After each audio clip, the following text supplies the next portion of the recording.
Bom dia, bem-vindos à 10ª entrevista do G1 ao vivo com os candidatos a presidente da República nas eleições deste ano, 2014. Ao meu lado está a repórter do G1, Natália Passarinho. Natália, bom dia.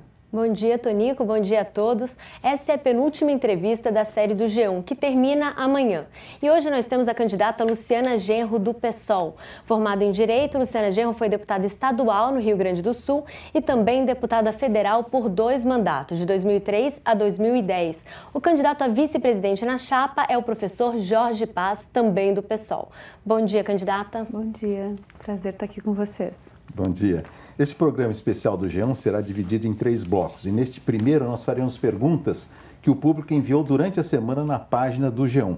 Aliás, queria agradecer a todos que mandaram perguntas e que ajudam a tornar essa entrevista muito mais interativa. No segundo bloco faremos perguntas elaboradas pelos jornalistas do G1. E no terceiro bloco nós voltamos com perguntas dos nossos leitores. Para participar dessas perguntas, fazer perguntas, basta preencher o campo que está abaixo deste vídeo e clicar em enviar.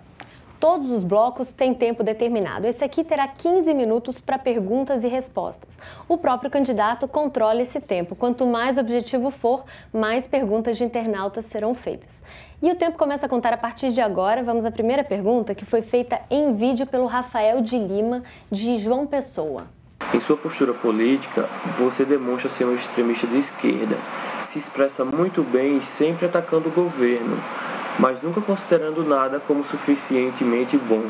Você já chegou a falar que a Marina Silva se parece muito com a Dilma e com a Aécio por considerar alguns métodos de governo. Eu lhe pergunto, não seria uma utopia achar que se pode começar do zero e mais viável você considerar as boas políticas públicas e trabalhar em cima delas? Como é o nome dele mesmo? Espera um pouquinho. Rafael de Lima. Rafael, eu acho que as utopias são importantes. Até porque, já disse um filósofo alemão chamado Ernst Bloch, que as utopias concretas, elas são possibilidades reais que ainda não se realizaram. Então eu acredito que a gente tem que lutar pelas utopias. E eu não acho que seja uma utopia no sentido de ser impossível de acontecer, porque muitas vezes a gente usa a palavra nesse sentido, com certeza foi nisso que tu pensaste, seja uma utopia nós mudarmos estruturalmente a política, a economia, nós construirmos um país que realmente atenda os interesses da maioria do povo. Eu criticar o governo não significa que eu não reconheça que existem alguns programas que são bons. Eu mesmo tenho dito que vou manter e aumentar os gastos com o Bolsa Família, por exemplo, que é um programa bom, porém insuficiente. Eu tenho dito que eu sou radical, né, e o PSOL é radical, não no sentido de ser intransigente, de não saber dialogar, mas no sentido de ir à raiz dos problemas, de não se contentar apenas com paliativos, mas querer mudar estruturalmente essa injustiça que nós temos no Brasil. E por falar em mudança, tem aqui uma pergunta do Gildésio do Nascimento de Brasília. Ele quer saber como a candidata governará o país, se eleita, sem uma representatividade expressiva na Câmara e no Senado, e sem se misturar, nas palavras dele, com o fisiologismo da velha política brasileira do dando é que se recebe. Ótima pergunta, Gildésio. Eu vejo que os governos que se sucederam, eles precisam recorrer a esse tipo de balcão de negócios no Congresso Nacional, como foi o próprio Mensalão, como foi o Fernando Henrique comprando votos para sua reeleição, como é esse toma lá da cá de cargos, emendas parlamentares, porque as propostas que eles apresentam para o Congresso são propostas que não têm apoio popular. Por exemplo, a própria reforma da Previdência, que foi o estopim do Mensalão.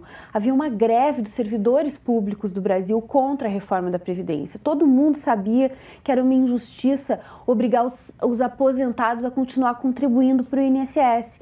Então, não havia como o governo recorrer para o apoio popular, para a mobilização.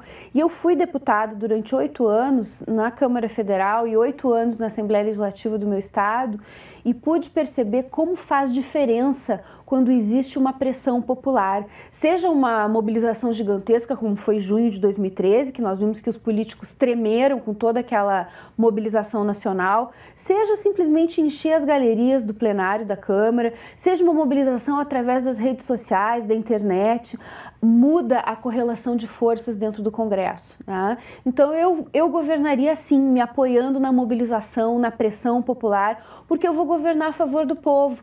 Então as mudanças que eu vou propor na legislação serão mudanças que vão ter apoio e respaldo popular. Candidato Ricardo Barros, do Rio de Janeiro, também enviou uma pergunta em vídeo. Luciana, sou Ricardo, empreendedor carioca aqui da Universidade Federal do Rio de Janeiro. Queria te perguntar, faz sentido um empresário, um jovem empresário, votar num governo socialista? Olha, Ricardo, faz sentido, sim. Se tu és um pequeno empresário ou mesmo um médio empresário, tu sabes muito bem das dificuldades que tu enfrenta no nosso sistema tributário, por exemplo, e para conseguir um financiamento. O BNDES, para se ter uma ideia, tanto nos governos tucanos quanto nos governos do PT, o BNDES, ao invés de apoiar empreendedores como tu, pequenos, que estão se esforçando, começando, tem concentrado mais de 60% dos seus recursos para financiar 12 grandes grupos econômicos, como a Friboi, por exemplo, que é uma grande empresa que recebeu 7 bilhões do BNDES para comprar pequenos frigoríficos, concentrar ainda mais o mercado e posteriormente, inclusive, aumentar os preços, com certeza, dos produtos. Então, os pequenos empresários, os médios empresários têm sido vítimas de um modelo econômico que é extremamente concentrador e que não dá oportunidade para os pequenos. A tributação, por exemplo, sobre as empresas é muito injusta. Por quê? Porque os bancos, que são os que mais lucram, inclusive os bancos anunciaram um aumento dos seus lucros no segundo trimestre de 2014, mesmo com uma crise econômica. Com certeza a tua empresa está sentindo os efeitos da crise, dessa recessão que o Brasil já entrou, mas os bancos não sentem. Estão lucrando, inclusive aumentando os seus lucros. Por quê? Porque a economia protege o setor financeiro, prejudica o setor produtivo e o sistema tributário protege aqueles que são os financiarizados, né? Que é justamente esse setor bancário, o setor da especulação então, e que não ajuda a economia a se desenvolver. Eu posso entender que a senhora não é contra totalmente as empresas, não é totalmente contra a livre iniciativa nem a propriedade privada. Não, eu tenho uma ideologia socialista. Eu luto por um país, por um mundo em que a lógica do lucro não se sobreponha à lógica do bem-estar do ser humano. Mas é evidente que o socialismo não se faz por decreto, e muito menos por uma eleição presidencial, né? Então, a minha proposta, o meu programa econômico para o Brasil, nesse momento de transição em que nós poderíamos vencer a eleição e iniciar a construção de uma nova economia, ela não é em absoluto contrária aos interesses dos pequenos e dos médios empresários, ao contrário. O que é contrário aos interesses dos pequenos e dos médios é esse capitalismo monopolista e concentrador que faz com que apenas grandes grupos consigam sobreviver. Mas o discurso do PSOL, inclusive no programa de governo, fala muito em rechaçar conciliação de classes, em adotar lado, ou seja, defender a luta dos trabalhadores contra os empresários. Esse discurso assim tão de polarizar, né, defender um lado contra o outro, não afasta, não deve afastar justamente esse grupo de empresários ou jovens que querem ser grandes empresários no futuro? Depende, quando as pessoas não compreendem exatamente o que nós queremos dizer com ter lado. Porque o que ocorre é que uma economia do país, ela precisa ser estruturada para o desenvolvimento pleno dos interesses do povo. Hoje nós temos uma economia que é estruturada para simplesmente assegurar o lucro a grandes grupos econômicos e aos bancos. Então, evidentemente que nós queremos mudar essa lógica e é nesse sentido que é preciso ter lado. A política econômica vai favorecer os bancos ou as famílias que estão endividadas? Vai favorecer os interesses das grandes corporações capitalistas ou os interesses dos trabalhadores? Os pequenos empresários ficam nesse meio, né? E ficam muitas vezes prensados afetados por uma carga tributária injusta e por uma política monopolista, concentradora, que não dá oportunidade para eles se desenvolverem e apenas concentra cada vez mais a riqueza nas mãos de poucos. É incrível, mas nós temos 15 famílias no Brasil, apenas 15, que são as donas dos grandes grupos econômicos, que detêm uma riqueza equivalente a 10 vezes o que o Brasil gasta com o Bolsa Família em um ano. São 240 bilhões de reais nas mãos de 15 famílias. Esse é o capitalismo que nós combatemos. Candidata, agora mudando um pouco de assunto, o leitor Rafael Lopes, também do Rio de Janeiro, diz que no seu discurso de campanha a senhora tem falado muito sobre implantar a educação sexual aos jovens nas escolas, abordando principalmente a questão da homossexualidade. E pergunta, como esse assunto será tratado? Será respeitada a opinião dos pais e responsáveis, tendo em vista que esse tema pode interferir em valores e opiniões dos responsáveis pelo menor? Com certeza. Eu acho que a educação sexual ela tem que ser absolutamente democrática, no sentido de respeitar todas as opiniões e os valores. Mas ela também tem que oferecer aos nossos jovens informação.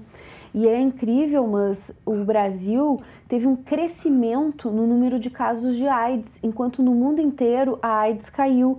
E esse crescimento foi justamente na juventude. Por quê? Porque não há mais campanhas educativas a respeito da importância do uso de preservativo em relações sexuais.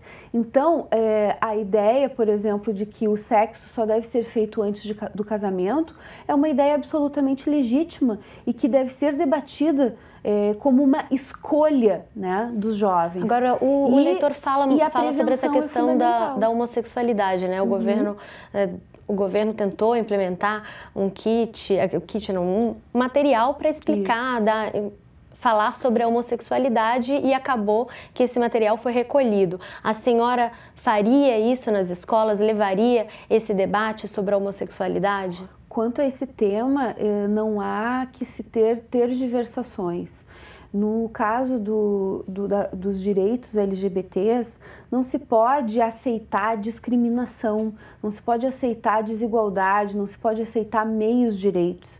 Eu tenho a certeza de que algum tempo no futuro nós ainda vamos rir, né, dessa situação de discriminação por causa da orientação sexual ou da identidade de gênero das pessoas. Então, eu faria, dentro das escolas, uma grade curricular que incluísse justamente esse debate e essa necessidade de se ter aceitação, tolerância, igualdade e absoluto respeito com a orientação sexual das pessoas e com a identidade de gênero, que inclui as pessoas trans, que também são muito discriminadas. Candidata, nós temos mais uma pergunta em vídeo, que é agora do Guilherme Fernando de Poá, São Paulo. Vamos ver. Candidata, se a desigualdade social é fruto do capitalismo, o que o socialismo do seu partido pode resolver nessa questão? Bem, justamente a ideia socialista, a ideia generosa de que a sociedade tem que se organizar para propiciar o bem-estar do ser humano e não para propiciar os lucros para grandes corporações. Então, a desigualdade precisa ser combatida propiciando que haja um desenvolvimento econômico com distribuição de renda, e não é o que acontece hoje. Hoje o que nós temos é crescimento econômico com concentração de renda. O que o governo Dilma fez, por exemplo, foi justamente distribuir essas bordas do bolo, né, que estava crescendo no momento de crescimento da economia mundial. O momento em que entra em crise a economia, em que há uma recessão, esse miolo do bolo, esse recheio do bolo que continuou concentrado nas mãos de poucos, continua cada vez mais concentrado e já não há mais bordas para distribuir. Então, o pouco que foi distribuído é retirado. E é isso que os três candidatos do sistema, que eu tenho chamado dos três irmãos siameses, porque eles defendem o mesmo modelo econômico, têm dito que para 2015 é preciso fazer um ajuste, que é superávit primário, que significa economizar o dinheiro dos impostos do povo para pagar juros da dívida pública, aumento de tarifas, aumento da luz, da gasolina e e uma política que vai continuar fazendo com que os direitos sociais do povo, como a saúde, a educação, o transporte, sejam tratados como uma mercadoria, em que quem paga recebe, e às vezes nem recebe com toda a qualidade que deveria, como o caso dos planos de saúde, e quem não tem dinheiro para pagar tem que se contentar com um serviço público de péssima qualidade. Volte à primeira pergunta que nós fizemos aqui. Se não é tudo uma utopia, qual é a viabilidade prática de um sistema desse? Mas a gente precisa acreditar na possibilidade de mudanças, né? Agora, a senhora se espelha em algum país que tenha implementado o sistema socialista e que tenha dado certo, que tenha sido bem sucedido? Eu acho que não há modelos a seguir, nós temos que construir o nosso próprio modelo. Mas eu me espelho muito nos modelos capitalistas que, ao meu ver, fracassaram, porque só beneficiam um punhado, né? A maioria do povo está endividado, trabalha de 50 a 60 horas por dia para ganhar um salário de miséria, anda num transporte coletivo de péssima qualidade, ônibus lotados, congestionamentos terríveis, não consegue um atendimento médico de qualidade, apenas 4% dos jovens de baixa renda conseguem chegar na universidade. Isso se pode chamar de um sistema de sucesso? Para mim não é sucesso nenhum. Há sucesso para alguns poucos que conseguem, né, sobreviver nesse modelo excludente, mas a grande maioria da população não vive num modelo de sucesso. Então nós temos que buscar construir um novo modelo. O capitalismo é um sistema histórico e, portanto, ele está sujeito a mudanças. O mundo não foi sempre capitalista. O capitalismo é um fenômeno econômico e político. Mas a senhora então não ele reconhece pode que ele foi ser mais bem sucedido que o socialismo em melhorar a vida da maioria da população do mundo? O problema é que eu entendo que não houve efetivamente um socialismo em nenhum lugar do mundo. Por quê? Porque as experiências de expropriação da propriedade privada dos grandes meios de produção, como foi o caso de Cuba, não vieram acompanhadas de um processo de participação mais democrática do povo e também vieram acompanhadas de um grande cerco, né, das grandes potências econômicas, como é o caso dos Estados Unidos contra Cuba. Obrigado. Eu acho que nós não temos mais tempo aqui agora nesse primeiro bloco, né? Os 15 minutos já encerraram aqui nesse bloco. Nós vamos agora fazer um rápido intervalo e voltamos em 3 minutos.